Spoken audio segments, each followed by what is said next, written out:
दोस्तों, यदि आप वेस्ट डिकम्पोज़र का प्रयोग करते हैं, जो कि वेस्ट डिकम्पोज़र एक ऐसा प्रोडक्ट होता है दोस्तों, जो कि आपकी पराली रहती हैं, जो पत्तियाँ रहती हैं, सूखी चारा रहता है, पराली रहती है या गोबर की कच्ची खाद होती हैं, उसको सड़ाता है। यानी कि यह उस वेस्ट को सड़ाता है, उसको ऐसे बायो फर्टिलाइज़र में चेंज कर देता है वो कि बहुत ही अच्छी तरीके से वो एक जैविक खाद बन जाता है।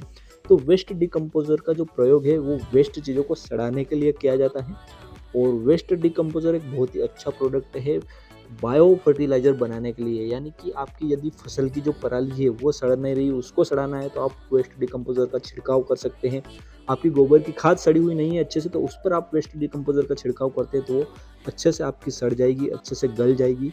और भी आपके अन्य जो जैव कचरा रहता है, जैविक कचरा, जैसे कि सब्जियों के छिलके, जो भी आपकी रसोई गैस से निकलते हैं, छिलके निकलते हैं, उनका प्रयोग, उस पर यदि आप वेस्ट डिकम्पोज़र का प्रयोग करते हैं तो वो भी उसको सड़ा देता है। यानी कुल मिला के आपको यदि जैविक खाद अच्छी बनाना है, बायो फर्टिलाइज़र बनाना है, तो आप वेस्ट डिकम्पोज़र का छिड़काव करिए। वेस्ट डिकम्पोज़र यदि आप खरीदना चाहते हैं दोस्तों, तो डिस्क्रिप्शन में आपको लिंक मिल जाएगी, जहाँ से आप वेस्ट डिकम्पोज़र प्रोडक्ट को बाय कर सकते हैं, खरीद सकते हैं। या फिर दोस्तों, आपके आसपास कहीं पर कृषिशालाएँ जो रहती हैं, वहाँ पर भी आपको वेस्ट डिकम्पोज़र मिल जाएगा।